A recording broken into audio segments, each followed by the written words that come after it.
And on the 8th day, God looked down on his planned paradise and said, I need a caretaker. So God made a farmer.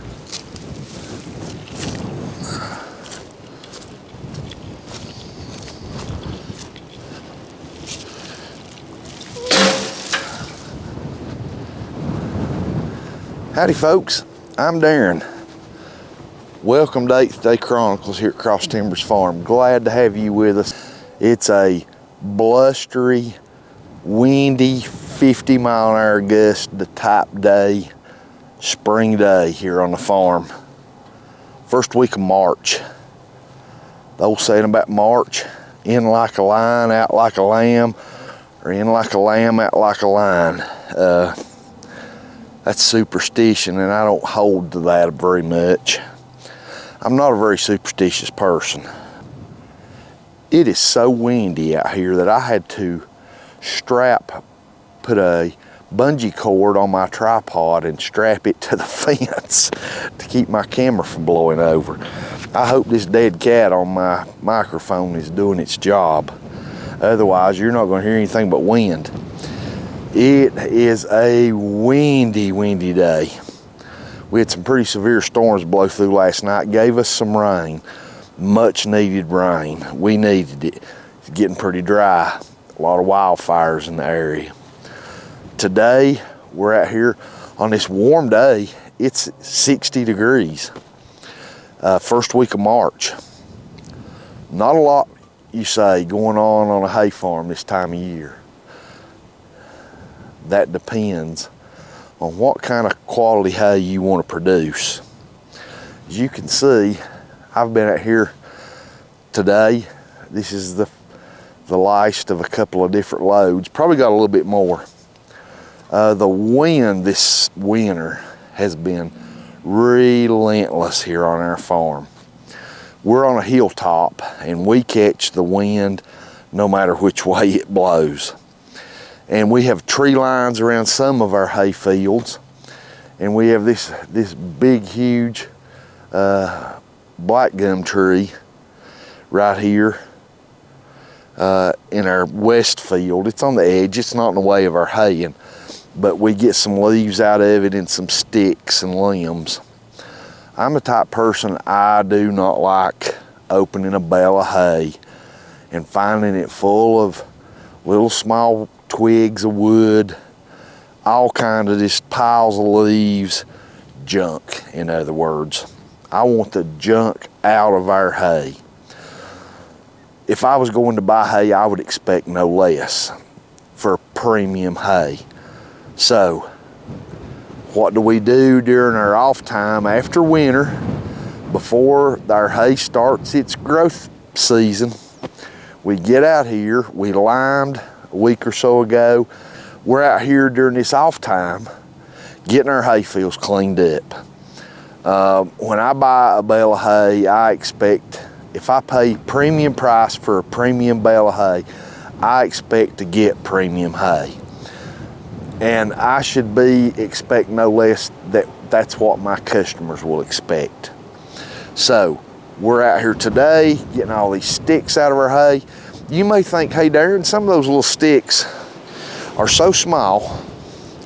Some of them laying around in our field may not be no bigger than that. But if I see it, I get it up. When we go along raking hay later this early summer, and that hay's got up high enough to cut, to mow it, you can't see these little smaller limbs down in that hay any longer. And you're gonna mow it, the mower will chop some of them up, and when you go to rake it, especially, your rake's gonna rake this stuff up into your windrows, and your baler's gonna pick it up, and it's gonna be in your bale of hay. I don't mind, as if I was a hay customer, I would not mind an occasional stick. an occasional leaf or leaves, a few leaves, that wouldn't bother me. However, when it gets past occasional and you get more and more, you start seeing a bunch of sticks, a bunch of leaves, that's when I would, no matter how good that hay grass and that bale of hay is, I would still say that's not premium hay because it's got a lot of junk in it. We're getting the junk out of our hay now while these hay fields are still in their dormant stage. They're not actively growing yet. The length is short where we can ride this ATV and our trailer back and forth through these fields and pick up any sticks or limbs or trash. We can't blow leaves today. The wind is so bad. If we tried to blow leaves today with a leaf blower, you would just get them started blowing and the wind would pick them up and whirl them right back over your head or right back the other, whichever way the wind's blowing. And usually it's blowing in the direction that opposite of what you're trying to blow the leaves. That's just Murphy's Law. So we'll blow leaves probably this week too if the wind quits. We need a calm day to blow leaves. We only have really one section of this west field that's really bad to get leaves in it. And it's right along the far west side, along the tree line. And it does have quite a few leaves in it from the winter. We've got quite a bit of sticks in the field from snow, wind, ice, everything we've had all winter. So we're out here today getting this stuff picked up and getting ready for hay season 2025. We're always preparing, doing something, trying to get our hay to the next level on the premium hay chart, so to speak. And come along with us. Let's go get some more of these sticks out of the field and see what we can get done today. It's a beautiful day. This is the day the Lord hath made. Let us rejoice and be glad in it. How about it? Let's go get some more sticks up out of the field with a smile on our face, enjoying this sunshine. Even in this 40, 50 mile an hour wind gust, we're still enjoying our day.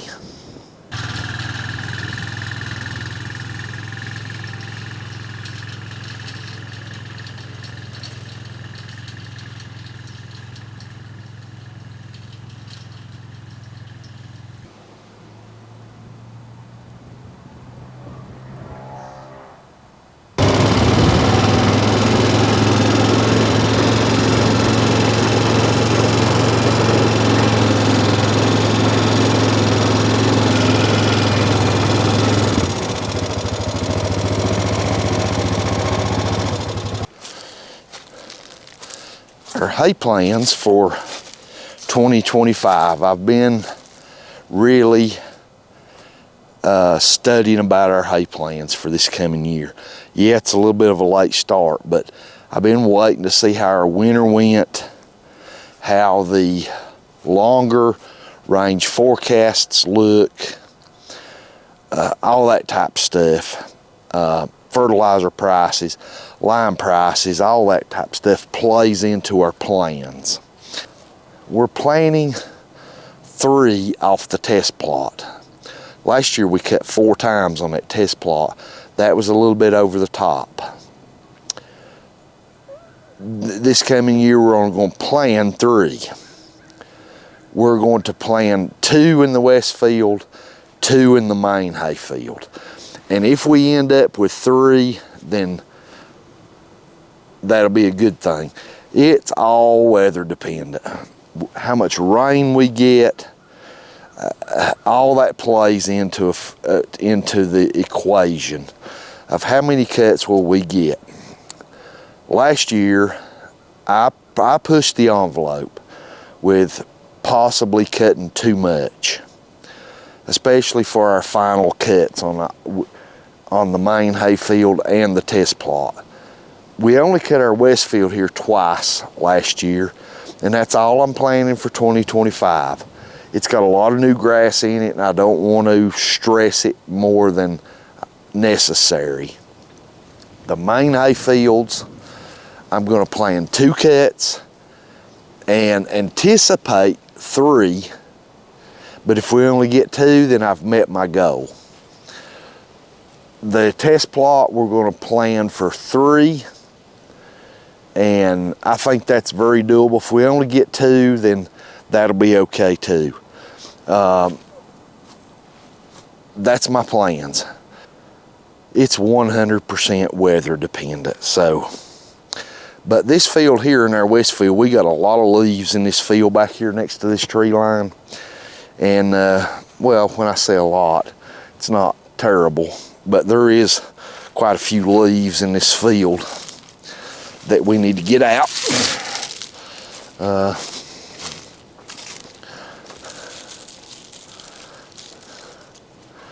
We'll get these out when the wind quits, where we can successfully blow them down the hill out of the field.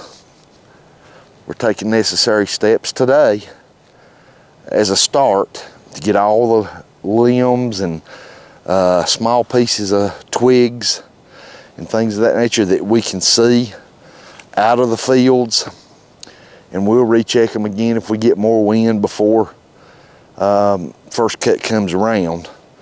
But and then we'll get all the leaves out. So everything's looking really good, and I've got high hopes for this coming year. More bales of hay for your year-end hay totals is not worth the health of your hay fields long term. To cut them again that close going into winter, and I'm not going to do that. So I'd rather have less bales and year to year have consistent bales, as in quantity of good quality, than I would just have more bales. So even though those we cut last year were very high quality, all of them were, I think it's better for our overall soil health and everything of that nature to limit some of our cuts less than what we did last year. So really no new equipment on the farm this year. Our baler is still running like a champ. Our hay mower is. We have all the necessary equipment, our tedders and our hay rake. I did consider a new hay rake for this year in a New Holland roller bar, but I think for this year I'm going to stay with my inline hay rake for one more year before I consider another rake. Your small family farm budget matters, and to unnecessarily spend funds on something that you may or may not really need is detrimental to your farm budget. So we're gonna use our inline hay rake one more year, and maybe next year consider a new rake. All of our equipment is in excellent working order right now. We're gonna change oil and fluids in our tractor here probably in a couple of weeks. Get it ready for early summer, and grease up everything, check all the tines on the hay rake and the tedder, and oil in the gearbox of the drum mower and all that type of good stuff. So getting everything ready so when it's time to cut hay, we're not scrambling around changing fluids and greasing everything and all that stuff. It's done. We can hit the ground running. Thanks for being with us on this quick March of 2025. Guess you could call it a hay update and our hay field updates. I've often referred to April from a hay grower's perspective as the April lull. Not a lot going on. During January, February, March, you've already done your liming. You've already done frost seeding. You have already, like we're doing, getting the trash out of your fields from winter. And April is kind of that month where there's just not much going on other than the hay grass is growing. And what better time to hook your boat and go fishing, because that's about the same time the crappie spawn, at least in my neck of the woods, happens. And that's the time you can go fishing and sit in one spot and catch your limit of crappie, big ones too, in a very short time. So it's a great time to be fishing. It's a great time to take a new person and introduce them to fishing, things of that nature. So April lull works out good for us because we enjoy the outdoor lifestyle. But during April is kind of that time where we're not doing much other than maybe changing fluids in our tractor and things of that nature. But it is now March, and we're at it. We got to get these leaves out of our field. That'll be the next step. And we've got all the limbs out and sticks. Not every single one. You can't get down and get out every little piece of twig, you know, 3 inches long, but we've got most of them out. The majority's gone, and next we'll get the leaves out, and we'll start anticipating mid-May for our first cut. Thanks for being with us. I really appreciate it on this blustery spring day. I'll be so glad when daylight savings time springs forward very soon, and it won't get dark and for at least another hour after what we're used to. More time to get outside and enjoy the farm and get some work done, things of that nature. Thank you for being with us. I really appreciate it. And I pray God blesses you and your family. And I pray y'all have a fantastic day.